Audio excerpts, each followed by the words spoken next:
Hello students, welcome back to our YouTube channel Aadhunik digital classes. पिछली class में हम लोगों ने देखा था चुंबकीय पदार्थ क्या होते हैं, उनका चुंबकत्व का परमाणु मॉडल क्या होता है, किस आधार पर उनका चुंबकन कराया जा सकता है और उनका बाह्य चुंबकीय क्षेत्र में व्यवहार कैसा होता है। साथ में हम लोगों ने लौह चुंबकीय पदार्थों के बारे में डिटेल में बात की थी कि उनका नेचर कैसा होता है बाह्य चुंबकीय क्षेत्र में, उनमें चुंबकन किस आधार पर करवाया जाता है, डोमेन के घूर्णन द्वारा भी होता है और डोमेन के विस्थापन द्वारा भी होता है। दुर्बल क्षेत्र होता है तो विस्थापन द्वारा हो जाता है और प्रबल क्षेत्र होता है तो डोमेन खुद घूम जाते हैं। इस क्रिया में कुछ ना कुछ ऊर्जा का नुकसान होता है। उसी से रिलेटेड टॉपिक है आज का, शैथिल्य हानि क्या होती है। इसको ट्रांसफार्मर में भी हम लोग पढ़ेंगे, इसीलिए यहां पर पहले पढ़ लेते हैं ताकि वहां पर लिखा जाए कि शैथिल्य हानि होती तो वो क्या होती है, ये चीज समझ में आए।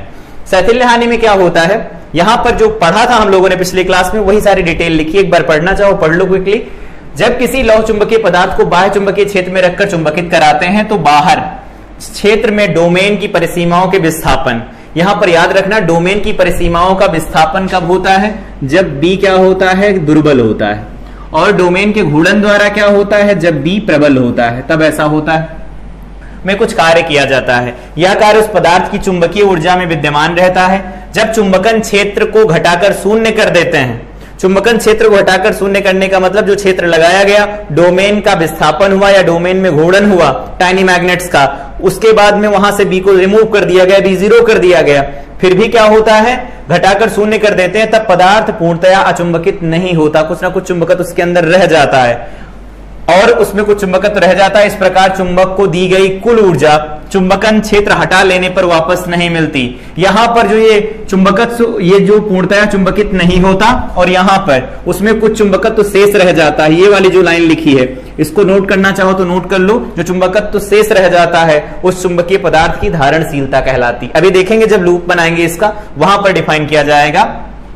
इस प्रकार पदार्थ को दी गई कुल ऊर्जा चुंबकन क्षेत्र हटा लेने पर पूर्णतः वापस नहीं होती। इस प्रकार चुंबकन तथा विचुंबकन के प्रत्येक पूर्ण चक्र में ऊर्जा की हानि होती है। इस हानि को ही क्या कहा जाता है, शैथिल्य हानि कहते हैं। तो शैथिल्य हानि क्या होती, जब किसी लौह चुंबकीय पदार्थ को बाह्य चुंबकीय क्षेत्र में रखा जाता है तो लौह चुंबकीय पदार्थ बाह्य चुंबकीय क्षेत्र की उपस्थिति में चुंबकित होता है। चुंबकन की क्रिया में क्या होते हैं, डोमेन के विस्थापन या फिर डोमेन के घूर्णन द्वारा पदार्थ चुंबकित होता है और क्षेत्र हटा लेने पर वह जो चुंबकत्व होता है पूरी तरह से गायब नहीं होता, कुछ ना कुछ चुंबकत्व उस पदार्थ में शेष रह जाता है, जिसे उस पदार्थ की, चुंबकीय पदार्थ की धारणशीलता कहा जाता है। और यदि बात करें कि ये जो चक्र लगातार चलता है, पदार्थ को चुंबकित करवाते, विचुंबकित करवाते, चुंबकित करवाते, विचुंबकित करवाते, इस क्रिया में कुछ ऊर्जा चुंबकीय ऊर्जा के रूप में संचित होती है और यह ऊष्मा के रूप में बाद में निक्षेपित होती। तो जब ऊष्मा के रूप में बाहर निकलती तो उस केस में क्या होता है, जो ये हानि होती है ऊर्जा की, इसी को कहा जाता है शैथिल्य हानि, हिस्टेरेसिस लॉस कहा जाता है। ऊर्जा की यह हानि पदार्थ में ऊष्मा के रूप में विद्यमान रहती है।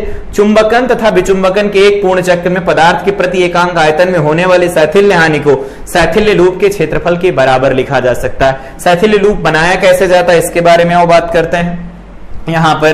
तो शैथिल्य लूप बनाना उतना इंपॉर्टेंट नहीं है जितना इसे पढ़ना इंपॉर्टेंट है। जैसे क्लास 11th में प्रत्यास्थता का वक्र बनाया जाता है वैसे सेम है। दूसरा ये ग्राफ है, कुछ इस तरह से ग्राफ है ये। यहां पर क्या लिखा जाता है, इधर होता है H, इधर H होता है और इधर होता है B, या फिर इसको हम कहते हैं I, दोनों होते हैं ना, B या I।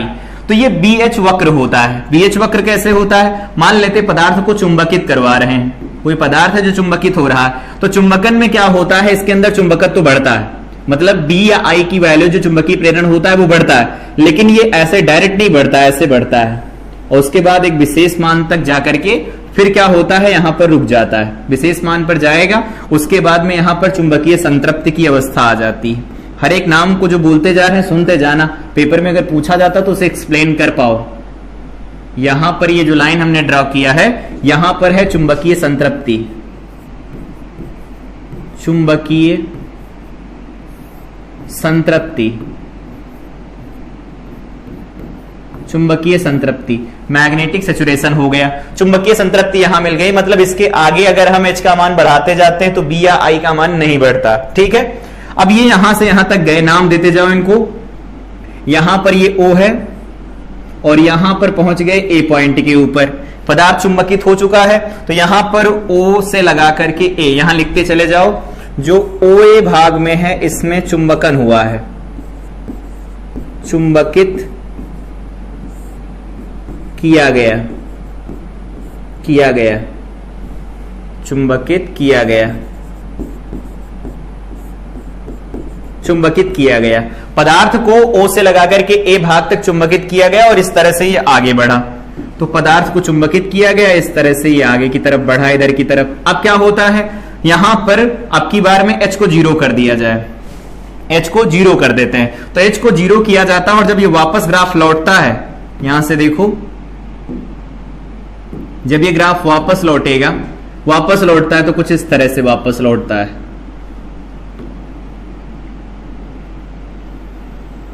ये ऐसे ग्राफ वापस लौटता है। और ग्राफ जब वापस लौटता है तो देखो यहां पर H की वैल्यू 0 कर दी गई ना। H की वैल्यू 0 होने के बाद भी यहां पर लिखना चाहो लिख लो। ये जो वापस हम लौटे हैं O से लगा करके, इसे नाम लिखना चाहो तो कुछ लिख देते हैं, P है सपोज। यहां पर ये जो पॉइंट लिखा गया है ये P है। तो A से लगा करके P रास्ते तक चले आए, A से लगा करके P, AP में क्या हुआ, या A से P में, ऐसा लिखो, A से P में पदार्थ का विचुंबकन हुआ, पदार्थ का विचुंबकन हुआ, विचुंबकन हुआ, पदार्थ का विचुंबकन हुआ।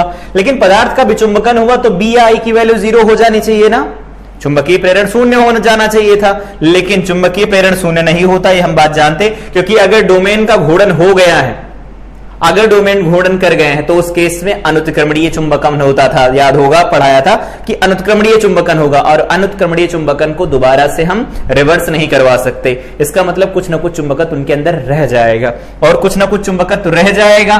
तो यहां पर देखो, ये जो पी वाली लाइन है ना, यहां पर ओपी, इस ओपी जो यहां पर ये चुंबकत्व है, चुंबकत्व शेष रह गया, ओपी में जो ये चुंबकत्व शेष रह गया ना, इसी को कहा जाता है धारणशीलता। धारणशीलता परिभाषा लिखना चाहो तो बोल देते हैं, लिख लो कि अगर किसी चुंबकीय पदार्थ को जो चुंबकित होता है उससे अगर बाह्य चुंबकीय क्षेत्र को हटा लिया जाता तो पदार्थ के अंदर बचे शेष चुंबकत्व को उसकी धारणशीलता कहा जाता है। धारणशीलता अगर अच्छी होती तो चुंबक अच्छे होते हैं, वो डिसाइड हम करेंगे बाद में, अभी जब चुंबक पढ़ेंगे। लेकिन याद रखो कि यहां पर जो चुंबकत्व शेष रह जाता है ना, उसे उस पदार्थ की धारणशीलता कहा जाता है। ठीक है, शेष रह गया। अब मान लेते हैं कि यहां से आगे की बात करते हैं, यहां से आगे की बात करो। ये देखो, यहां तक आए हम लोग, ये बेसिकली हम यहां तक आए, यहां तक पहुंच गए इस पी पॉइंट तक। अब पी पॉइंट के बाद में चुंबकत्व तो शून्य नहीं, बी शून्य नहीं हुआ या आई शून्य नहीं हुआ, तो क्या करते हैं, एच की वैल्यू -H में लगा दो, -H में लेके जाओ। तो अगर -H में लेकर के जाएंगे तो कुछ ऐसा होगा, इसके साथ ऐसा बनेगा, या ऐसे नहीं बनाना है तो ऐसे बना लो, इसी को आगे बढ़ा दो,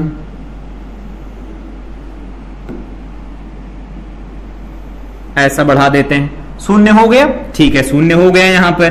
तो यहां पर शून्य हो गया, यहां पर शून्य हो गया। शून्य क्या हुआ है, H की वैल्यू यहां पर कुछ ना कुछ है माइनस में। ठीक है, नाम देना चाहो दे दो, पी क्यों नाम दे देते हैं इसे, ये क्यों है तो क्यों नाम दे दिया। यहां पर कुछ ना कुछ चुंबकत्व शेष रह गया, उस चुंबकत्व को हटाने के लिए ये जो धारणशीलता होती है, और शेष चुंबकत्व को हटाने के लिए, शेष चुंबकत्व को हटाने के लिए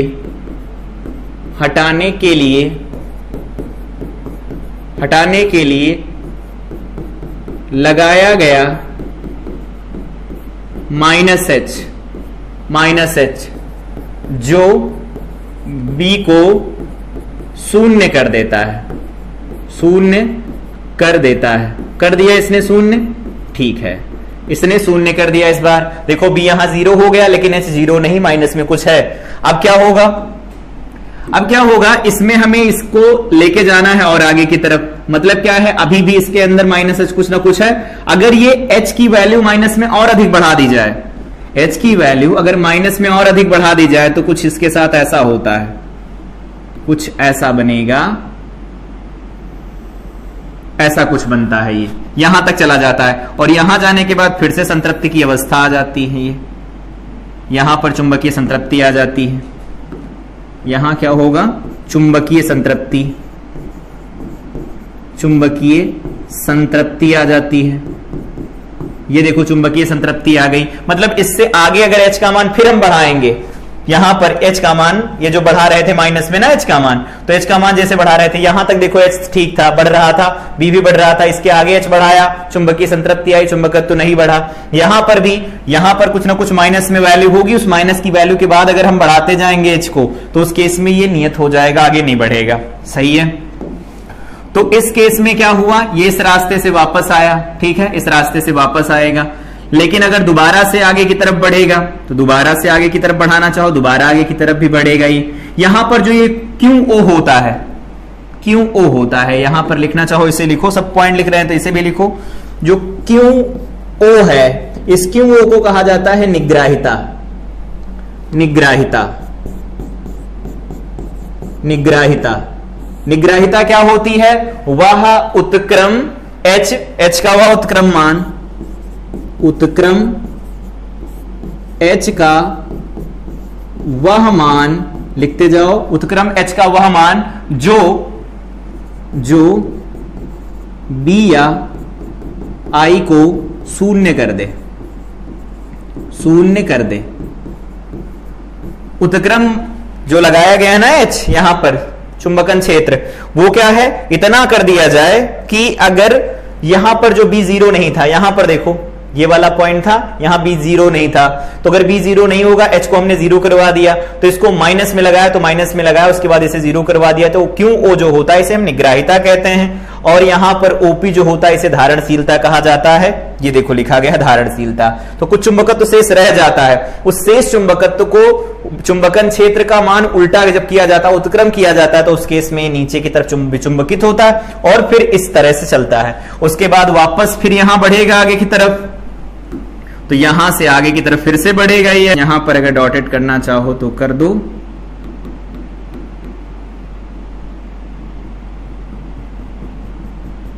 ऐसे। तो ये अब की बार इधर से बढ़ेगा, ऐसे इस तरह से बढ़ेगा और इस तरह से बढ़ने के बाद फिर ये इस तरह से चला जाएगा।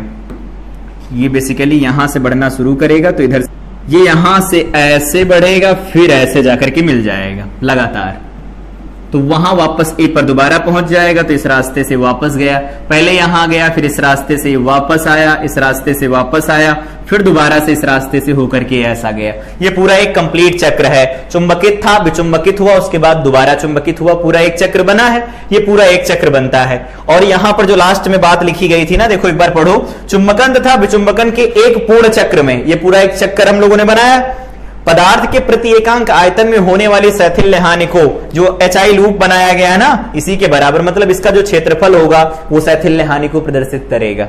ठीक है, तो शैथिल्य लूप कैसे बनाया जाता है, उससे रिलेटेड कौन से टर्म होते हैं। यहां पर देखो धारणशीलता हम लोगों ने देख लिया, निग्राहिता भी देख लिया, चुंबकीय संतृप्ति क्या होती है, मतलब बाहर से जो चुंबकन क्षेत्र लगाया जा रहा है वो उतना, मतलब चाहे जितना अधिक कर दिया जाए, अधिकतम मान के बाद में जो B होता है या I होता है वो बढ़ना बंद हो जाता है, उसे चुंबकीय संतृप्ति की अवस्था कहते हैं। अब बात करते हैं कि ये जो क्षेत्रफल होता है दो अलग अलग चीजों के लिए कैसे लिखा जाता है। यहां पर है जगह, नहीं है, इधर ही बात कर लेते हैं कि अगर दो अलग अलग केस लिए जाएं, जैसे यहां पर एक केस लिया गया है,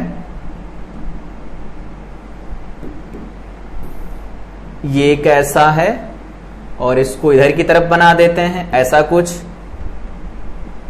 यहां पर दो ग्राफ बनाएंगे हम, एक तो बनाएंगे स्टील के लिए, एक बनाएंगे नर्म लोहे के लिए। तो ऐसा बनाया जाता है ग्राफ,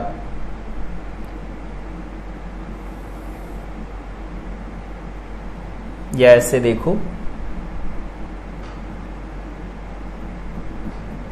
ऐसा कुछ, ये ऐसा बनाया जाता है, पतला सा ग्राफ, डॉटेड करके मिलाना चाहो तो मिला दो। ठीक है, और एक दूसरा ग्राफ बनाया जाता है इसी के साथ। दूसरा ग्राफ जो बनाया जाता है वो कुछ ऐसा बनाया जाता है,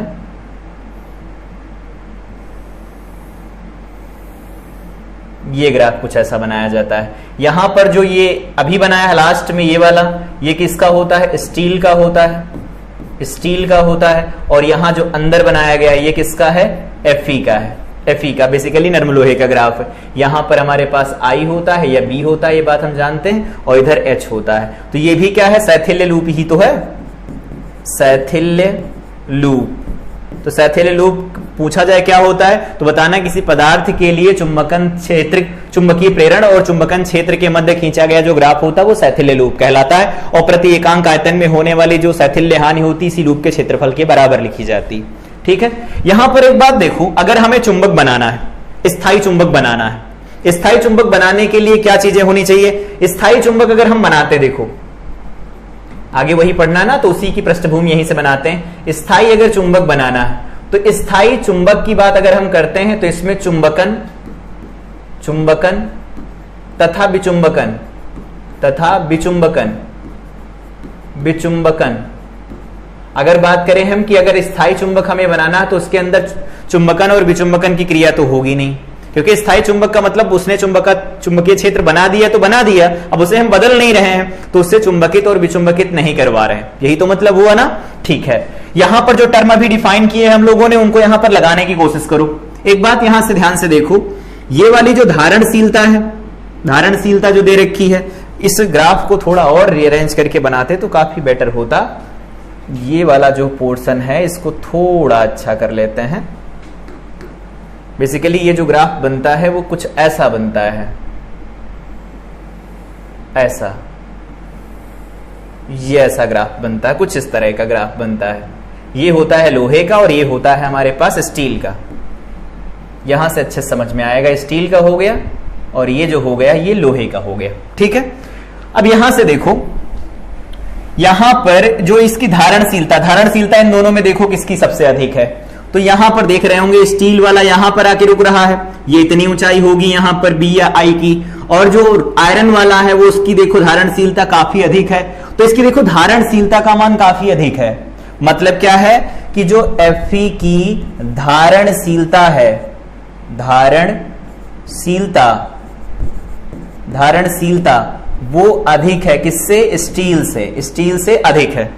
ठीक है, दूसरा पॉइंट देखो, निग्राहिता की बात करें, अगर निग्राहिता समझो, निग्राहिता में अगर बात करें तो यहां पर देखो ये निग्राहिता है, ये निग्राहिता है, ये इसकी कम है और इसकी निग्राहिता ज्यादा है। इसका मतलब है स्टील की निग्राहिता, स्टील की निग्राहिता, स्टील की निग्राहिता किससे ज्यादा होती है? ये Fe से ज्यादा होती है। ये पॉइंट्स को समझते जाओ, स्थायी चुंबक के लिए जरूरी हैं। तो Fe की जो धारणशीलता होती है वो अधिक होती है स्टील से, और स्टील की जो निग्राहिता होती है वो Fe की निग्राहिता से अधिक होती है। अब यहां पर स्थायी चुंबक अगर हम बना रहे होंगे तो उस केस में चुंबकन और विचुंबकन तो होगा नहीं, तो चुंबकन और विचुंबकन नहीं होगा। इस केस में क्या होगा? किसकी वैल्यू ज्यादा होनी चाहिए? तो चुंबक जो ये निग्राहिता होती है वो इसी बात पर तो निर्भर करती है कि उत्क्रम कितना क्षेत्र लगा करके हम इसके चुंबकत्व को शून्य कर रहे हैं। तो यहां पर ये वैल्यू जिसकी जितनी ज्यादा होगी उस केस में उसमें चुंबकत्व की वैल्यू का मान कम, मतलब ज्यादा होगा। ये जितना ज्यादा होगा उतनी ज्यादा प्रबल क्षेत्र लगा करके उसे विचुंबकित करवाना पड़ेगा।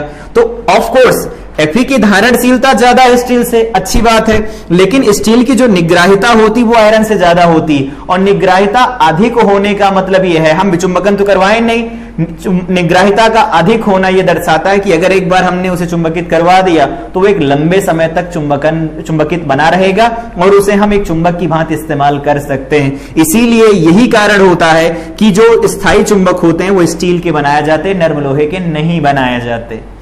ऑल्दो यहां पर देखना चाहो तो देखो Fe की धारणशीलता स्टील से ज्यादा होती, लेकिन स्थायी चुंबक के लिए यह जरूरी है क्योंकि चुंबकन विचुंबकन तो होगा नहीं। Fe का देखो चुंबकन और विचुंबकन आसानी से हो रहा, जल्दी जल्दी हो रहा, लेकिन स्टील का चुंबकन और विचुंबकन अलग अलग हो रहा है। तो उस केस में क्या होता है कि स्टील की निग्राहिता, जिस पदार्थ की निग्राहिता जितनी अधिक होती वो स्टील है और उसे हम स्थायी चुंबक बनाने के लिए इस्तेमाल कर सकते हैं। अब इन सारी थ्योरी को यहां पर लगाओ, इस थ्योरी को पढ़ो एक बार, वे पदार्थ जो कमरे के ताप पर अपने लौह चुंबकीय गुण दीर्घकाल के लिए बनाए रख सकते हैं। मतलब अगर कोई पदार्थ है उसको चुंबकित करवा दिया और वो चुंबकन का गुण एक लंबे समय तक बनाए रखता है, तो ऐसे पदार्थों को क्या कहते हैं? स्थायी चुंबक कहा जाता है। याद रहेगा, स्थायी चुंबक की परिभाषा हो गई। अभी जो यहां पर समझा वही लिखा है, स्थायी चुंबक बनाने के लिए पदार्थ की धारणशीलता उच्च होनी चाहिए।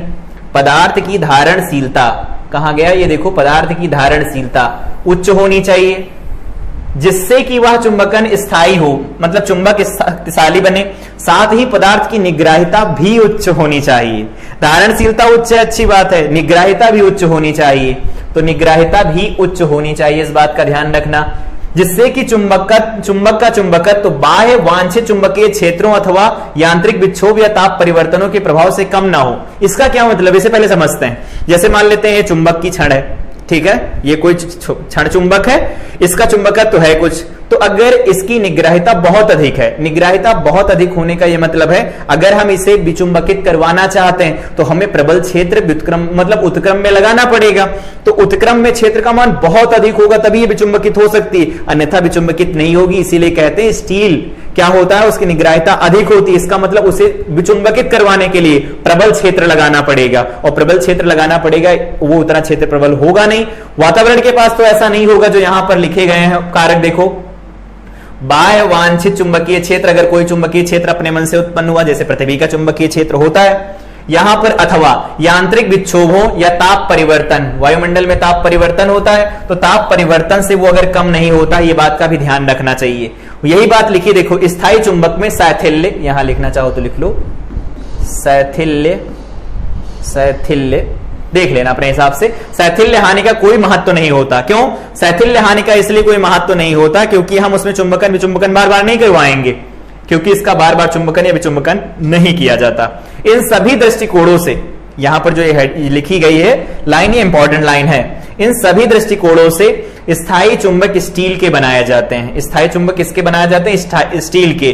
क्यों? क्योंकि इनकी निग्राहिता अधिक होती है, निग्राहिता अधिक होती है। निग्राहिता अधिक होने की वजह से ये बनाए जाते हैं। यह सही है कि स्टील की धारणशीलता नर्म लोहे की अपेक्षा कम होती है। यहां से देखो, धारणशीलता जो होती है स्टील की, वो नर्म लोहे की धारणशीलता से कम होती है। लेकिन हम जानते हैं धारणशीलता का मतलब यह है कि चुंबकीय क्षेत्र हटा लिया जाए फिर भी उसके पास चुंबकत्व रहे, परंतु इस बात का महत्व नहीं है क्योंकि स्टील की निग्राहिता नर्म लोहे की अपेक्षा कहीं अधिक होती है। और इस निग्राहिता के गुण का इस्तेमाल करके ही जो स्थायी चुंबक बनाए जाते हैं वो किसके बनाए जाते हैं? स्टील के बनाए जाते हैं। याद रखनी, स्टील को शायद फौलाद भी कहते हैं हिंदी में।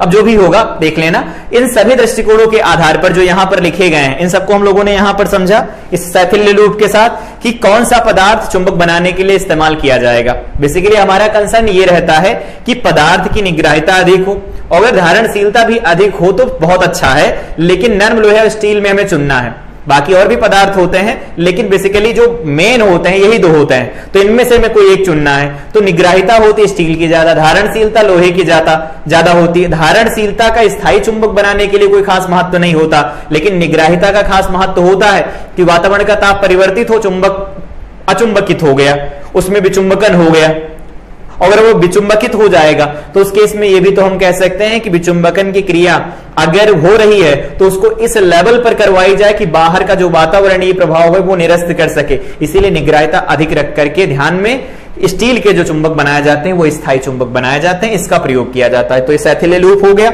इसके आधार पर हम लोगों ने समझ लिया कि स्थायी चुंबक बनाए कैसे जाते हैं। अब ये जरूरी तो है नहीं हर बार स्थायी चुंबक बनाया जाए। जैसे कोई हैवी मशीन है उसे ड्राइव करवाना है, जैसे मोटर हो गया, जनरेटर हो गया, एसी मोटर हो गया, डीसी जनरेटर हो गया, ये सारे जो होते हैं ये हैवी लोड को ड्राइव करते हैं। तो हैवी लोड को ड्राइव करते हैं तो इनके बीच में अगर चुंबकीय क्षेत्र बनाया जाए और वो क्षण चुंबक से बनाया जाए, मतलब बेसिकली स्टील के जो चुंबक होते हैं स्थायी चुंबक उनसे बनाया जाए, तो उस केस में क्या होता है, उनका जो चुंबकन क्षेत्र उत्पन्न होता है या जो चुंबकीय प्रेरण उनके अंदर उत्पन्न होता है वो उस समय तक तो रहता है, लेकिन जब हम उसे काम में नहीं ले रहे होते हैं उस उपयुक्त डिवाइस को, तब भी उसके अंदर चुंबकत्व कुछ ना कुछ विद्यमान रहता है, जिसकी वजह से उसमें लगातार नुकसान होता रहता है। उस नुकसान को कम करने के लिए हम परमानेंट मैग्नेट स्थायी चुंबक का इस्तेमाल ना करके वैद्युत चुंबक का इस्तेमाल करते हैं। याद आया?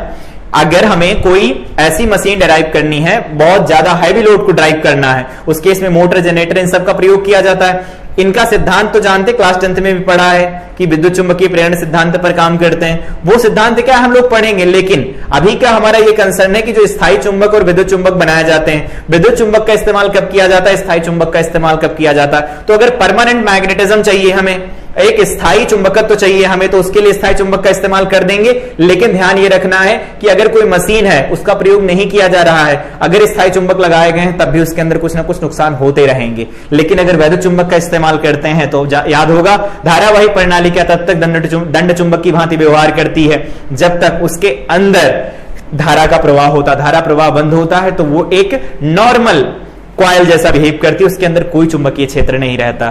तो वही परिभाषा लिखी गई है विद्युत चुंबकों की क्रोड के लिए, वह पदार्थ उपयुक्त जिसमें साधारण चुंबकन क्षेत्र द्वारा ही अधिक चुंबकीय प्रेरण उत्पन्न किया जा सके और शैथिल्य हानि कम से कम हो। वापस आओ यहां, शैथिल्य हानि कम से कम हो। दो यहां पर हमारे पास सबसे बेस्ट मटेरियल है, सबसे अच्छे पदार्थ है, उपयुक्त पदार्थ हैं।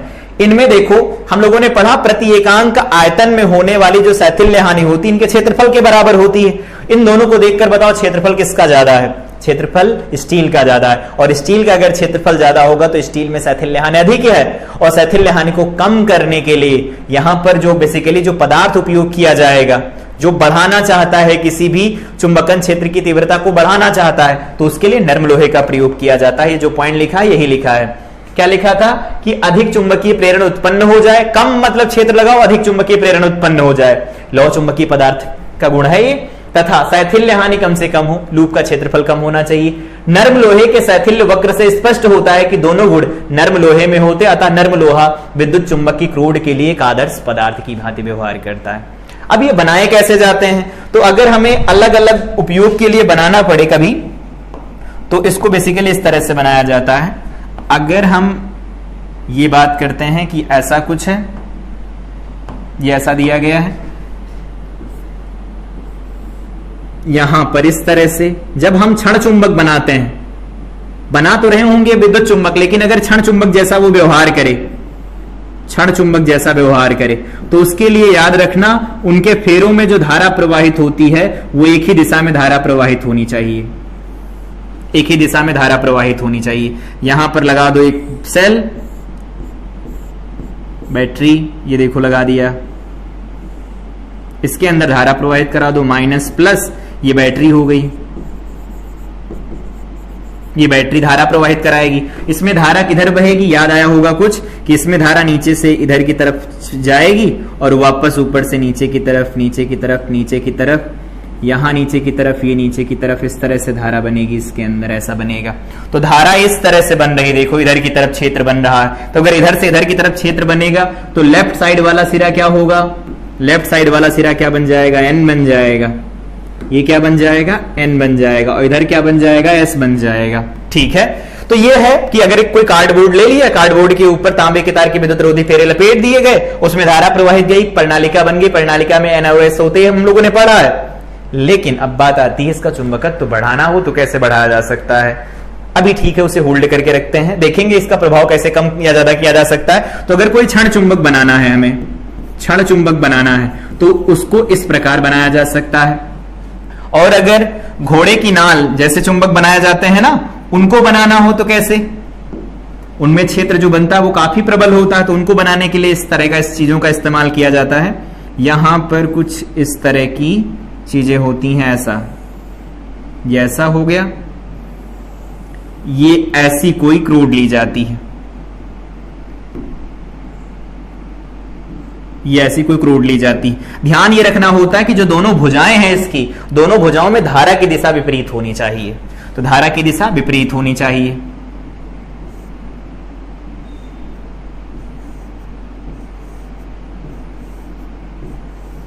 ये ऐसा हो गया, ठीक है, इस तरह का बना लिया गया।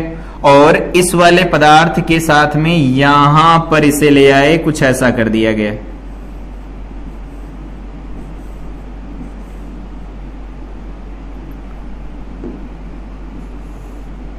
ये ऐसा बना दिया गया। अब इसमें बैटरी जोड़ो और देखो धारा किधर प्रवाहित होती है। तो मान लेते हैं बैटरी इस तरह से जोड़ दी गई, बैटरी इस तरह से जोड़ दी गई।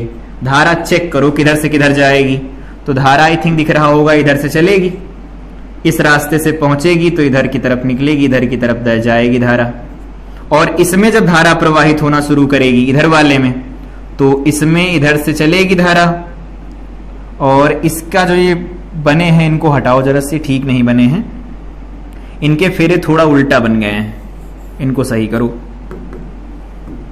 क्योंकि हमें बनाना है कि दोनों में क्षेत्र प्रबल बने।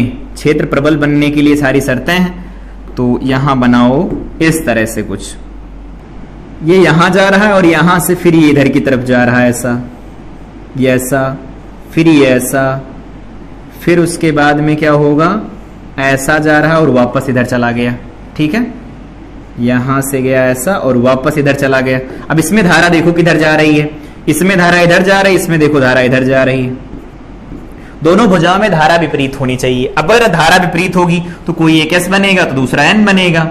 एस कौन बनेगा, एन कौन बनेगा? इसमें धारा इधर तो इधर की तरफ चुंबकीय क्षेत्र, इसमें धारा इधर तो इधर की तरफ चुंबकीय क्षेत्र, तो ये बन जाएगा एन।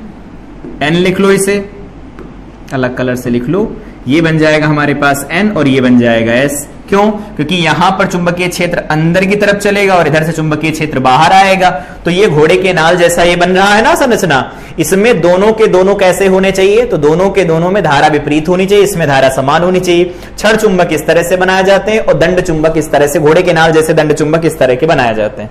अब इनको प्रभावित कैसे किया जा सकता है, इनका चुंबकत्व बढ़ाया कैसे जा सकता है, वो यहां से समझो।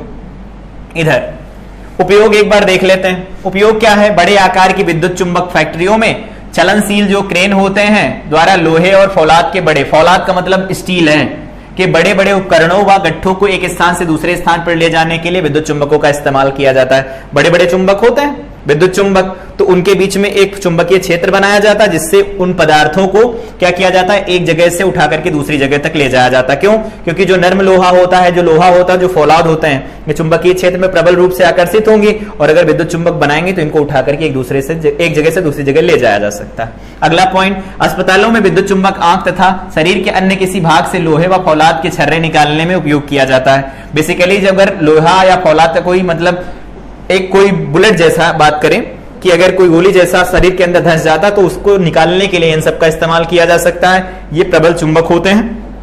किसी मिश्रण से चुंबकीय पदार्थों को अलग करने में काम आता है। ये बात पढ़ी होगी क्लास 10 के अंदर, जब चुंबकीय पृथक्करण विधि पढ़ाई जाती है, जब पढ़ाया जाता है धातुओं का निष्कर्षण, तो कहा जाता है कि अगर कोई आयरन का ओर होता है, लोहे का अगर कोई खनिज होता है, उससे अगर अयस्क हो, खनिज हो, अगर उससे हमें अशुद्धियों को पृथक करना होता है, जो अशुद्धियां अचुंबकीय होती हैं, तो चुंबकीय पदार्थ से अचुंबकीय अशुद्धियों को पृथक करने के लिए चुंबकीय पृथक्करण विधि का इस्तेमाल किया जाता है। उसके लिए भी हम चुंबक का इस्तेमाल कर सकते हैं। विद्युत घंटी, टेलीफोन के तनपुट, तार संचार, ट्रांसफर तथा विद्युत मोटर और डायनामो की रोड में विद्युत चुंबकों का उपयोग किया जाता है। ये जितनी भी मशीन होती है, हैवी मशीन होती है, इनको ड्राइव करने के लिए हमें विद्युत चुंबक चाहिए होते हैं, क्योंकि इनके अंदर नुकसान हमें कम से कम देखने को मिले। तो यहां पर पढ़ना होगा, पढ़ लेना, ये सारे पॉइंट्स हैं कि कहां कहां हम इनका उपयोग कर सकते हैं। कम से कम 2 उपयोग याद रखना।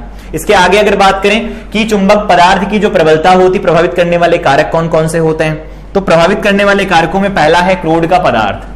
अभी हम लोगों ने देखा कि अगर ये प्रणालिका बनी है, ऐसी कोई प्रणालिका है, एक बार बना लो फटाफट। ये प्रणालिका बनी हुई है, ये प्रणालिका बनी हुई है, ऐसी ये प्रणालिका बनी हुई है। इसके अंदर धारा इधर से इधर की तरफ प्रवाहित हो रही है और इधर से धारा वापस आ रही है। ठीक है, समझते जाना कि कैसे ये पदार्थ को प्रभावित करता है। इसमें इधर से धारा इधर गई, इधर आई, ठीक है, इधर से धारा गई, इधर से आई, ऐसी धारा है, मान लेते हैं ये ऐसी धारा है। ठीक, यहां से धारा जा रही थी। इस वाले सिरे में हम लोगों ने देखा कि ये ऐसे बन रहा है, इधर की तरफ क्षेत्र बनेगा, और इस वाले में तो यहां पर एन बना, यहां एस बना, वो अलग बात है। इसके अंदर चुंबकीय क्षेत्र है। इसका जो चुंबकीय क्षेत्र इसके अंदर लिखा जाता है, याद होगा, B is equal to mu naught n I लिखा जाता है। किसके लिए होता है? निर्वात के लिए।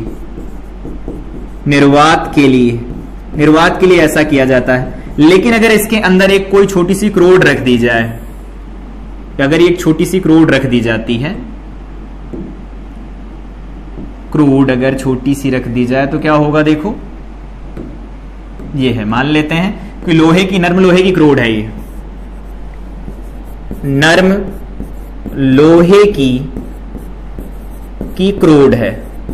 नर्म लोहे की क्रोड है। नर्म लोहे की क्रोड अगर रख देंगे तो क्या होगा, अब ये पदार्थ निर्वात तो रह नहीं गया, तो B इज इक्वल टू लिखा जाएगा, ये B नॉट था निर्वात का, तो B इज इक्वल टू लिखा जाएगा mu naught mu R Ni लिखा जाएगा। क्यों? क्योंकि जानते हैं कैसे लिखेंगे इसे, B is equal to mu, यहां पर लिखा जाएगा Ni, और हम जानते हैं B म्यू क्या लिखा जाता है, म्यू नॉट म्यू आर लिखा जाता है और Ni लिखा जाता है। ये याद आया होगा कुछ ऐसा। और हम लोगों ने पढ़ा था ये म्यू आर क्या होता है, म्यू आर क्या होता है, आपेक्षिक चुंबकशीलता होती है, आपेक्षिक चुंबकशीलता होती है, आपेक्षिक चुंबकशीलता होती है। और इसके अंदर नर्म लोहा जो हम लोगों ने रखा है उसके लिए याद होगा लौह चुंबकीय पदार्थ होता है, और लौह चुंबकीय पदार्थ के लिए यहां लिखना चाहो तो लिख लो, लोहे के लिए, लोहे के लिए, लोहे के लिए पढ़ा था क्या कि जो म्यू आर की वैल्यू होती बहुत बहुत ज्यादा होती है 1 से, तो अगर ये वैल्यू 1 से बहुत बहुत ज्यादा होगी तो जो B निकल के आएगा वो भी बहुत बहुत ज्यादा होगा, किससे, B नॉट से ज्यादा होगा। इसका मतलब है यहां पर जो चुंबकत्व है, चुंबकत्व कई सौ गुना बढ़ जाता है, कई सौ गुना बढ़ जाता है, बढ़ जाता है। तो ध्यान रखना कि जो क्रोड होती है, क्रोड का पदार्थ जो इसके अंदर रखा जाता है, बेसिकली वो क्रोड का पदार्थ इसीलिए रखा जाता है कि इसके अंदर के चुंबकत्व को बढ़ाया जा सके। ये एक्सप्रेशन तो हम लोगों ने डिराइव किया था, याद होगा।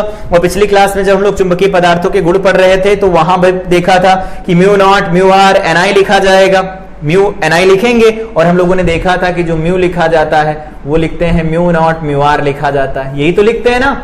तो यहां पर जो म्यू आर होता है वो तो लौह चुंबकीय पदार्थों के लिए बहुत अधिक होता है, और लौह चुंबकीय पदार्थों के लिए म्यू आर की वैल्यू अगर बहुत अधिक होगी तो अब जो चुंबकत्व इसके अंदर बनेगा वो तो बी नॉट की तुलना में और अधिक बनेगा, और बी नॉट की तुलना में अधिक बनेगा, इसका मतलब चुंबकत्व यहाँ कई सौ गुना बढ़ जाता है। अर्थात क्रोड का पदार्थ निर्धारित करता है कि चुंबकत्व कैसा होगा। समझ में आया कैसे निर्भर करता है? आई थिंक ये चीज समझ में आई होगी। नहीं समझ में आ रही तो दोबारा से देख सकते हो इसे। अगला है विद्युत धारा। फिर से वही, यहां पर वापस आओ। अभी हम लोगों ने देखा कि जो B लिखा जाता है वो लिखा जाता है म्यू नॉट Ni। तो अगर हम बात कर देते हैं म्यू नॉट तथा N को फिक्स कर दिया जाए, कांस्टेंट हो जाए, तो यहां पर जो B नॉट बनेगा वो समानुपाती होगा किसके, I के समानुपाती होगा। अर्थात अगर धारा का मान बढ़ाया जाएगा तो उस केस में B नॉट की वैल्यू बढ़ जाएगी, और अगर धारा का मान घटाया जाएगा तो उस केस में B नॉट की वैल्यू कम हो जाएगी। ये हम बार बार ऐसी बातें क्यों करते हैं, प्रणालिका के लिए ही बात क्यों करते हैं, क्योंकि एक प्रणालिका परफेक्ट एग्जांपल होती है दंड चुंबक के व्यवहार का। जैसे दंड चुंबक व्यवहार करता वैसे प्रणालिका भी व्यवहार करती है, ये बात हम लोगों ने देखा था। एक धारावाही प्रणालिका एक दंड चुंबक के समान होती है। तो अगर किसी प्रणालिका के अंदर चुंबकीय क्षेत्र की बात की जाए बेसिकली, तो उसमें क्या होता है, म्यू नॉट Ni होता है। म्यू नॉट और N को कांस्टेंट कर दिया जाए। पदार्थ होगा तो पदार्थ पर कैसे निर्भर करती है वो बात तो यहां पर देख लिया। यहां पर हम सिर्फ बात कर रहे हैं केवल और केवल I के लिए, कि उसके अंदर कोई पदार्थ है उससे हमें कोई फर्क नहीं पड़ता, हम I पर डील करना चाहते हैं। तो I की वैल्यू जैसे जैसे बढ़ाते जाएंगे इसके अंदर जो क्षेत्र होगा वो प्रबल होता जाएगा। अर्थात किसी धारावाही प्रणालिका के अंदर धारा का मान अगर परिवर्तित किया जाता है तो उस केस में भी चुंबकत्व बढ़ता है। धारा परिवर्तित नहीं करना है तो उसके अंदर एक क्रोड डाल दो, क्रोड जैसे डाल दोगे उसका चुंबकत्व कई सौ गुना बढ़ जाएगा। कैसे बढ़ता है ये हम लोगों ने डिस्कस किया। अगला देखो निर्भरता क्या होती है, फेरों की संख्या के ऊपर। तो अभी हम लोगों ने देखा फार्मूला वही है, अगेन यही है, म्यू नॉट Ni, यही तो लिखा जाता है। यहां पर देखो फेरों की संख्या, मतलब B जो होता है वो निर्भर करता है स्मॉल n के ऊपर, और B इज इक्वल टू, यहां पर अगर लिखें स्मॉल n का मतलब क्या होता है, number of turns per unit length, तो N/L होता है ना, N/L होता है। L तो अगर फिक्स कर दिया जाए तो B डायरेक्टली प्रोपोर्शनल हो जाएगा कुल फेरों की संख्या के। ये N क्या होता है, कुल फेरे, कुल फेरे होते हैं, ये कुल फेरे हो जाएंगे। तो उस केस में क्या होगा, B N पर निर्भर करेगा। अर्थात यहां से भी कंक्लूजन निकाल के लिख सकते हो कि अगर हम बात करते हैं कि नंबर ऑफ टर्न्स बढ़ेंगे तो उस केस में क्या होगा, B की वैल्यू बढ़ जाएगी, और अगर N घट जाएगा तो उस केस में B की वैल्यू भी घट जाएगी। किसी धारावाही प्रणालिका में अगर हम फेरों की संख्या बढ़ाते जाते हैं तो उस केस में क्या होगा, चुंबकत्व की वैल्यू बढ़ती जाएगी। अगर फेरों की संख्या कम करते जाएंगे तो चुंबकत्व की वैल्यू कम होती जाएगी। तो यहां लिखना होगा तो लिख देना फेरों की संख्या डाल के कि किसी धारावाही प्रणालिका के अंदर फेरों की संख्या बढ़ाने पर या प्रति एकांक लंबाई में फेरों की संख्या बढ़ाने पर चुंबकत्व बढ़ता है। ठीक है, यहां पर लिखना होगा तो लिख देना कि किसी धारावाही प्रणालिका में प्रवाहित होने वाली धारा का मान बढ़ाने पर प्रणालिका द्वारा उत्पन्न जो चुंबकीय क्षेत्र होता है का मान बढ़ जाता है। यहां पर लिखना होगा, लिख देना कि धारावाही प्रणालिका के जो मध्य का स्थान होता है उसमें अगर नर्म लोहे की रोड रख दी जाती है तो उसका चुंबकत्व कई सौ गुना बढ़ जाता है। कैसे बढ़ता है समझा देना पूरा, ठीक है। अगला डिस्कशन हमारा है तापमान। तापमान के बारे में कुछ और बातें करेंगे।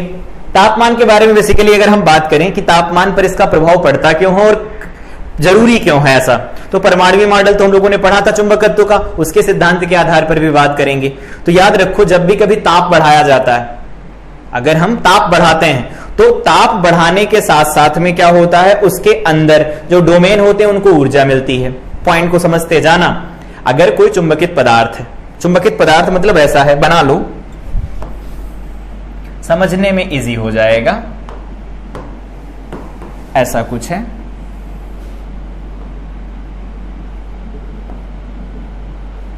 ये हो गया।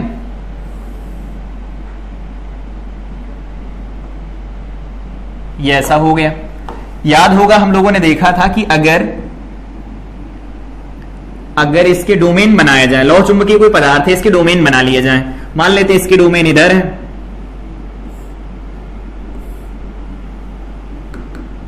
इसके डोमेन इधर है, ऐसा मान लो। इसके डोमेन इस तरफ है, इस वाले की डोमेन इधर है, इसके डोमेन इधर है। मतलब डोमेन इधर होने का ये मतलब नहीं डोमेन इधर है, डोमेन का जो संरेखन है वो इधर है, डोमेन इधर संरेखित है।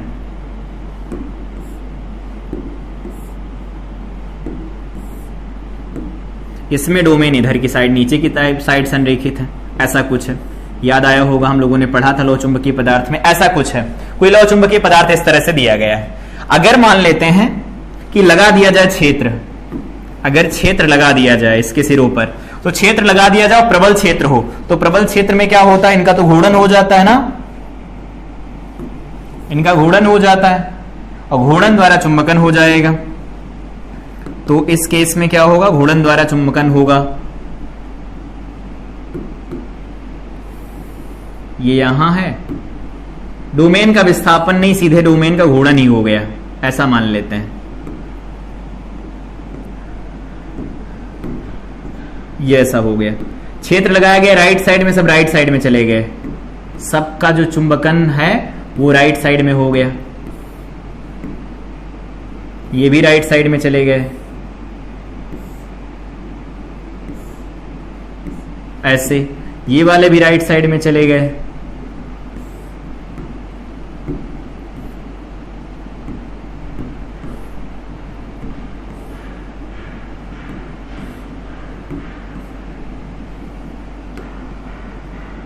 यहां पर एक और बना लो ऐसा, ये देखो, ठीक। अब हमारे पास ये पहले ऐसा था, क्षेत्र लगाया गया, जैसे ही इसके सिरों पर जैसे ही क्षेत्र लगाया गया, क्षेत्र की दिशा इधर की तरफ है, क्षेत्र इधर की तरफ लगाया गया, ये बी है, ये क्या है, बी है। और बी जैसे ही इस दिशा में लगाया गया, इन सबका जो घूर्णन है उसी दिशा में हो गया, और इन सबका घूर्णन अगर उसी दिशा में हो गया तो ये चुंबकित हो गया, ठीक है, चुंबकन हो गया। लेकिन अगर कोई चुंबकित पदार्थ है और इसको हम क्या करते हैं, गर्म करना शुरू कर दें, तो जब गर्म करेंगे तो इनके डोमेन को ऊर्जा मिलेगी। क्षेत्र भी ऊर्जा देता, तब चुंबकित होते हैं, डोमेन को ऊर्जा मिलेगी। तो डोमेन क्या करते हैं, अपने आप को इस तरह से एडजस्ट कर लेते हैं, या कह सकते हो अपने आप को इस तरह से घुमा लेते हैं कि वो चुंबकीय क्षेत्र की दिशा में संरेखित नहीं रह पाते। इसमें पूरा लिखना होगा, लिख लो कि अगर किसी चुंबकित पदार्थ को गर्म किया जाता है तो डोमेन को ऊर्जा मिलती है, जिसके फलस्वरूप डोमेन अलग अलग दिशाओं में घूम जाते हैं, उनका संरेखण चुंबकीय क्षेत्र की दिशा में नहीं रहता, ठीक है।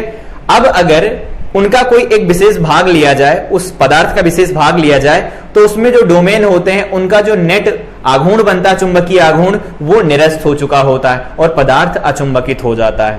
तो ताप का प्रभाव क्या होता है, तो ताप का प्रभाव यही होता है कि अगर लौह चुंबकीय कोई पदार्थ है, उसका ताप बढ़ाया जाता है तो उसका चुंबकत्व घटता है, इनवर्स रेशियो होता है। तो यहां पर लिखना चाहो तो लिख सकते हो, ताप बढ़ाने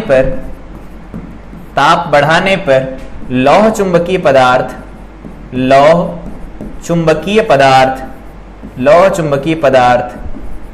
का चुंबकत्व घटता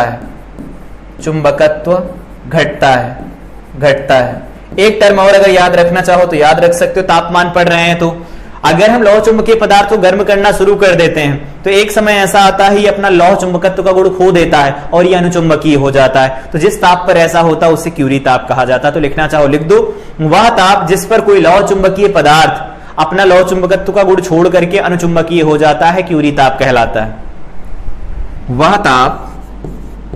वह ताप जिस पर कोई लौह चुंबकीय पदार्थ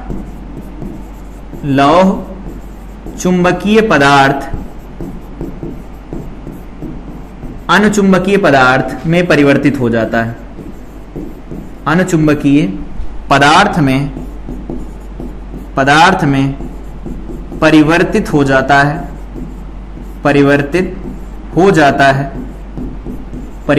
जाता है, क्यूरी ताप कहलाता है, क्यूरी ताप कहलाता है, ध्यान रखना ये। और Fe की अगर बात करें तो इसके लिए 1073 होता है, केल्विन में है 1073 केल्विन होता है। अगर इस ताप पर इसे गर्म कर दिया जाए तो ये बदल जाएगा, किसमें? अनुचुंबकीय पदार्थ में, अपना लौह चुंबकत्व का गुण खो देगा ये। तो ये था ताप पर निर्भरता, कि ताप पर कैसे निर्भरता होती, कोई लौह चुंबकीय पदार्थ है, चुंबकित है, बेसिकली वो अगर कोई स्थायी चुंबक भी बनाया, मतलब अगर हमने वैद्युत चुंबक बनाया है, स्थायी चुंबक बनाया है, उसके अंदर अगर उसे रखा जाता है तो उसके अंदर के गुण के बारे में बात कर रहे हैं कि लौह चुंबकीय पदार्थ अनुचुंबकीय पदार्थ में भी परिवर्तित हो जाता, ताप नहीं बढ़ाना चाहिए, ठीक है। और यहां पर हम लोगों ने देखा फेरों की संख्या, विद्युत धारा, कोड पर कैसे निर्भर करता है, ये सारी चीजों को पढ़ा। एक बार दोबारा से इनका डिस्कशन किया जाएगा जब ट्रांसफार्मर पढ़ेंगे। तो ये कैसे समझ में आई, ये चीजें याद होनी चाहिए, हर एक पॉइंट याद रहना चाहिए। यहां पर हम लोगों ने पढ़ा विद्युत चुंबक के उपयोग क्या होते हैं, विद्युत चुंबक बनाया कैसे जाता है, स्थायी चुंबक बनाए जाते हैं उसके लिए हम लोहा नहीं स्टील प्रेफर करते हैं। वो क्यों करते हैं, इसके लिए हम लोगों ने पूरा ये वक्र पढ़ा। यहां पर ये जो सैथिल लूप होता है, ये सैथिल लूप कैसे होता है, पेपर में आता है तो इसके बारे में डिटेल लिखनी है, और इसकी जो थियरी है वो यहां पर लिखी गई, एक बार इसे पढ़ना चाहो तो पढ़ लेना। तो ये क्लास थी जिसमें हम लोगों ने स्थायी चुंबक, सैथिल्य लूप, सैथिल्य हानि और विद्युत चुंबक के बारे में बात किया, विद्युत चुंबक को प्रभावित करने वाले कारकों के बारे में बात किया।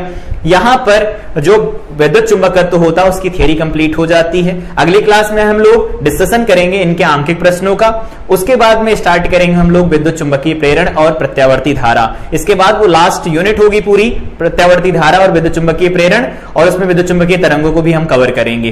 तो तब तक के लिए इस क्लास को रिवाइज करें, मिलते हैं अगली क्लास में। Till then I wish